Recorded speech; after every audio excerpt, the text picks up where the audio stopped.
Janë disa mikroelement të vegjël të heshtur, pothuajse të panjohur, por që ndikojnë fuqishëm në shëndetin ton, humorin ton, hormonet tona, madje deri në plaken e qelizave. Cilat janë këto, ku i marrim, si mungojnë dhe si i kuptojmë, apo jo Altin? Nuk bëhet fjalë për elementet e njohur, bëhet fjalë për disa mikroelement dhe pse quhen të tillë dhe cilët janë ato për t'i prezantuar për publikun. Atëre, ne mineralet në trupin ton kanë tre grupe kryesore që ta kuptojmë. Janë makromineralet, që janë mineralet kryesore në sasi më të lartë, që ne kemi vënë shumë rëndësi të madhe, siç është kalciumi, është magnezi, është kaliumi, është fosfori, është klori, tjerë to minerale të mëdha. Kemi mineralet gjurmë, që janë mineralet vogla që zakonisht janë më pak se sa 100 mg që na duhen në ditë. Tipi bakrit apo jo? Po, hekuri, zinku, jodi, bakri, seleni, kromi, mangani, këto janë edhe element që ne përsëri njohim, por janë dhe mineralet e mini gjurmës ose ultra të vogla, shumë të vogla, të cilat janë në sasi me mikrogram. Dhe janë sasi minimale, po janë tepër të rëndësishme për ne. Dhe pa tone nuk funksionojmë. Kush janë këtu? Është bori, është vanadiumi, është silici, litiumi, është nikeli, kobalti e disa të tjerë. Pra, këto minerale, afërsisht ne kemi diku rreth 30 minerale në total, pra këto ultra të vegjël, pra ultra mini po themi, të mineraleve, janë këto baza kryesore. Dhe çfarë roli kanë konkret këto, nëse do më lejosh, pastaj ti shpjegoj një nga një disa nga këto. Po. Për shembull ta nisi me borin, meqense e përmendët të parin. Po, atëherë bori mund të quhet dirigjenti i hormoneve dhe kockave, edhe pse është i vogël. Sepse problemi është që ndonjëherë nuk na mungojnë hormonet. Tani merrni një grua që është në perimenopauzë, në menopauzë, ose ka probleme hormonale. Ajo shkon te doktori dhe çdo gjë duket në rregull në analiza. Ajo merr dhe kalcium, merr dhe vitamin D dhe ndonjëherë mund të marrë dhe suplemente për hormone, dhe prapë ajo ka probleme me kockat, me kolagjenin, ka lodhje, ka ndryshime të humorit. Pse?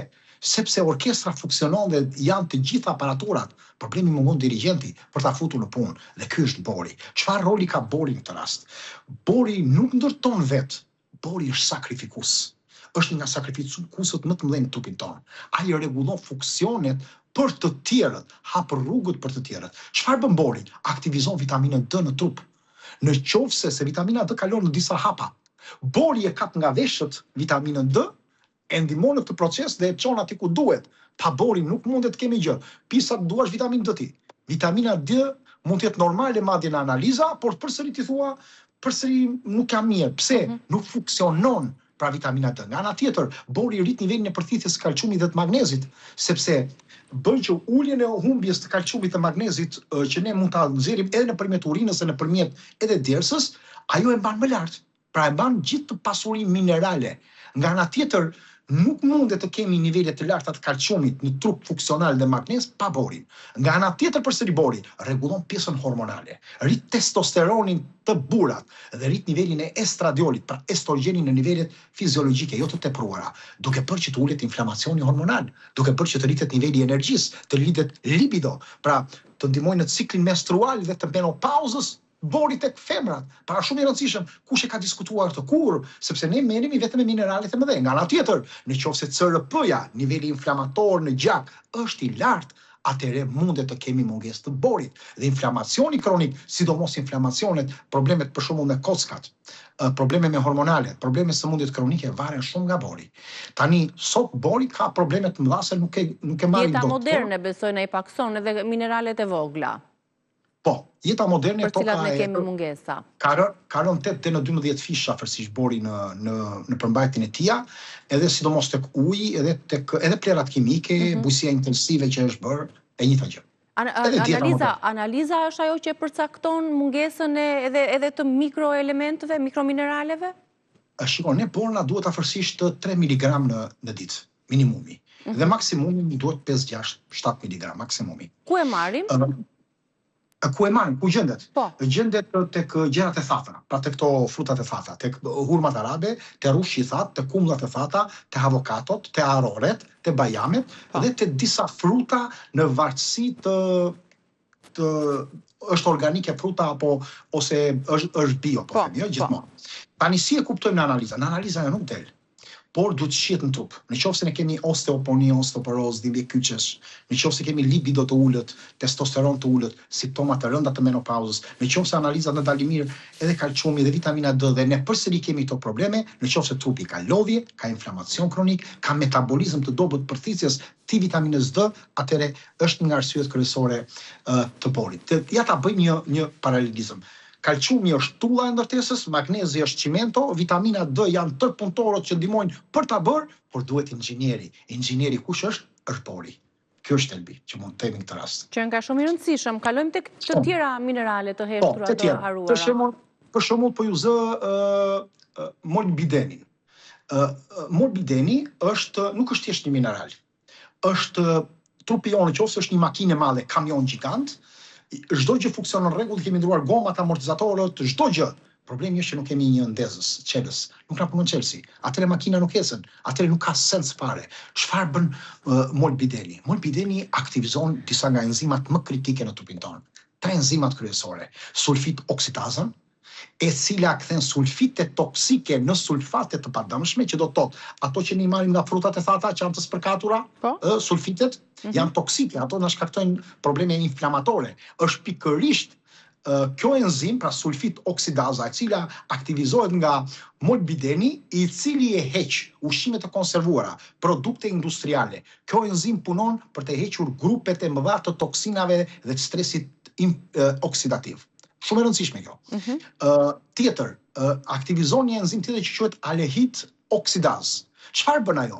Shkakton gjithë aldehidet. Aldehidet janë nga alkooli. Alkooli, duhani që ne pim, na sill problematika dhe krijojnë aldehide, edhe një grup të rëndë të toksinave. Dhe në këtë rast është pikërisht aldehid oksidaza e aktivizuar nga molbideni, i cili i heq këto toksina që ne marrim nga alkooli edhe tjera. Për shembull, nëse ne kemi intolerancë ndaj alkoolit, kur konsumojmë pak alkool dhe nuk ndihemi mirë, na dhëm kokë ka pras, kemi mungesë të këtij minerali. Nëse kemi një lodhje të madhe pas një dite, 2 dite, jemi të vdekur, të raskapitur. Nëse kemi rastin e ndjesisë ku jemi të elmuar çdo herë që ne konsumojmë ushqim. Nëse konsumojmë duhan dhe na merren mend, kemi mungesë të këtij minerali. Tjetër, enzima kryesore, xanthin oksidaza, e cila metabolizon purinat, që cilat krijojnë acidin urik në trup. Nuk mund të hiqet acidi urik nëse nuk kemi xanthin oksidazën e aktivizuar nga ky mineral. Dhe aspekti i rritjes qelizisë, energjisë qelizore, metabolizmit të ADN-s sjell të lloj problemi. Përsëri tokat janë të varfëruara në këtë drejtim dhe toksinat e këto plerat kimike kanë shkatruar dhe ne nuk e marrim dot. Edhe pse ne na duhet rreth 40 mikrogram në ditë për ta marrë. Më e mira do ishte 150. Të parët tanë kanë marrë 150 mikrogram në ditë. Ne sot marrim rreth 25 dhe në 45. Pra ne konsumojmë më pak mobilden, 4 fish më pak se të parët tanë. Burimet më të mira të këtyre janë fasulet, thjerrzat, tricat integrale me fara të plota, të shërat, e këto tjera, gruri, dhe një pjesë e madhe e farave që ne mund t'i... E vetë një gjë e përbashkët që kemi me të parët tanë është që nuk i njihnin as ata dhe as ne, se nuk paraflitet për këto minerale. A i menin në mënyrë natyrale, ata nga ushqimi dhe nuk e dinin, në mënyrë inteligjente. Nëse ne kemi lodhje pa arsye, kemi atë mirgullin e trurit, kemi reagime ndaj ushqimeve të përpunuara, ku krimi kruarje. Nëse ham diçka kemi kruarje, intolerancë ndaj disa ekzemave, ndjeshmëri ndaj kimikateve kur lajm duart të na krijojnë kruarje lëkurë ose tip ekzemash të lartë lëkurë, këtë minerale kemi mangut. Prandaj patjetër duhet marr në këtë mënyrë. Tjetër kemi një mineral tjetër i quhet vanadiumi.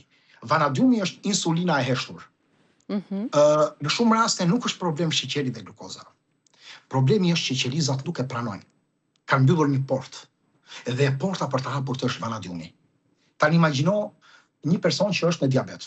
Do konsumojmë pak, mundohet të mbajë dietë, përdori insulina, apo të përdori dhe ilaçi për diabetin dhe përsëri thotë, "Ore, kam probleme me pankreasin, kam diçka, nuk shkon se unë përsëri jam keq." Dhe në madje as nuk do psohet. Shpesh problemi është në nivelin e qelizës dhe roli biologjik është pikërisht kësaj, i këtij vanadiumit, sepse aktivizon receptorët e insulinës. Insulina lidhet me disa receptorë dhe pikërisht është vanadiumi që aktivizon këto receptorë duke bërë insulinën që të jetë më fortë. Rin ndjeshmërinë bie ndaj insulinës dhe i bën qelizat që të jenë më të ndjeshme. Ndikon në metabolizmin e energjisë pikërisht saj qelize, që ta kuptojmë. Dietat e pasura me sheqer konsumimi i lartë i sheqernave, i brumrave eliminojnë të mineral. Pra e heqin si mineral, sepse duhet në sasi shumë të vogla.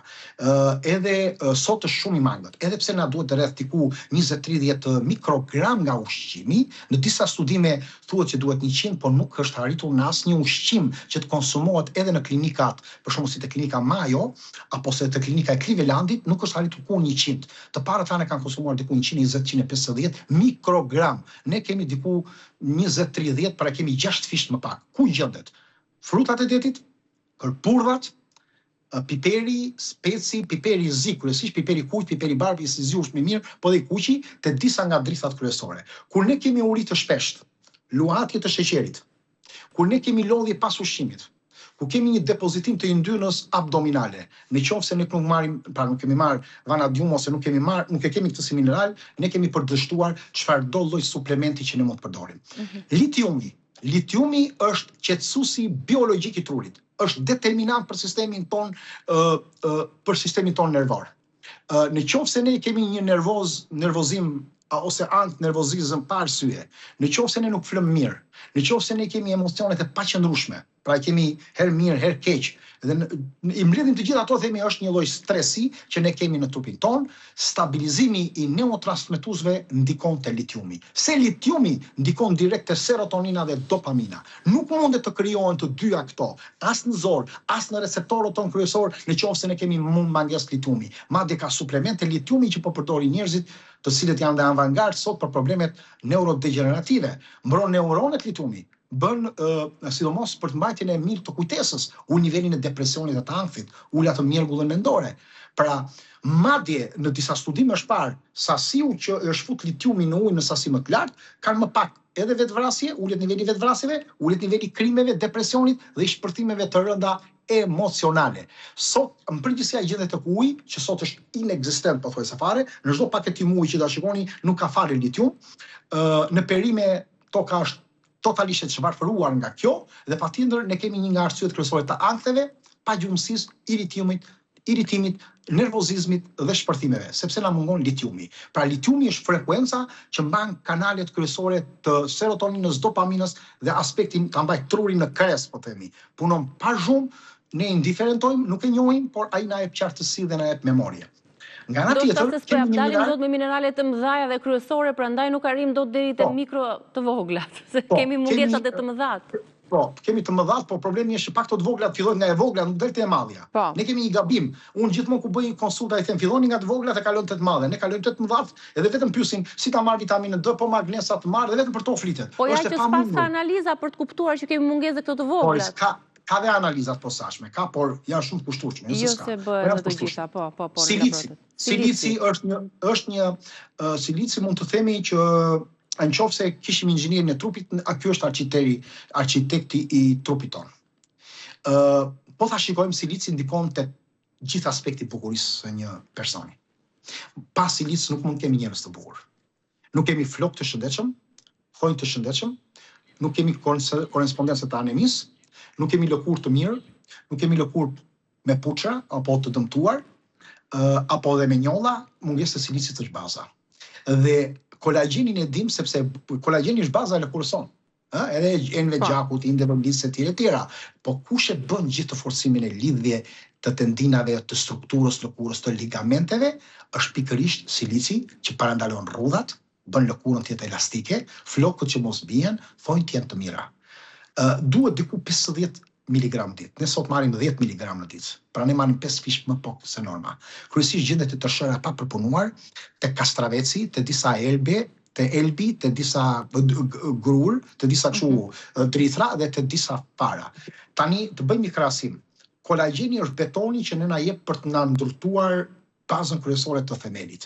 Silici është struktura e hekurit brenda këtij betoni kur do të ndërtojmë të. Pra, mund të bëjmë beton shumë të bukur nëpërmjet kolagjenit dhe vitaminës D dhe kalciumit, por nëse nuk ka hekur ky beton në ndërtimin ton, ne nuk kemi gjë në vit. Tjetër mineral shumë i rëndësishëm është stronciumi, i cili është inxhinieri i kockave. E kemi neglizhuar totalisht dhe nuk e zë asnjëri në mend. Aktivizon të gjitha fazën e ndërtimit të kockat tona dhe frenon pjesën që mos kemi një defekt në kockat tona. Kjo ndodh që në fëmijërinë tonë. Shumë njerëz marrin kalcium. Shumë njerëz marrin vitamin D, shumë njerëz marrin elemente të tjerë dhe në fund fare kanë haruar që i mungon drejtuesi makinës, që është stronciumi.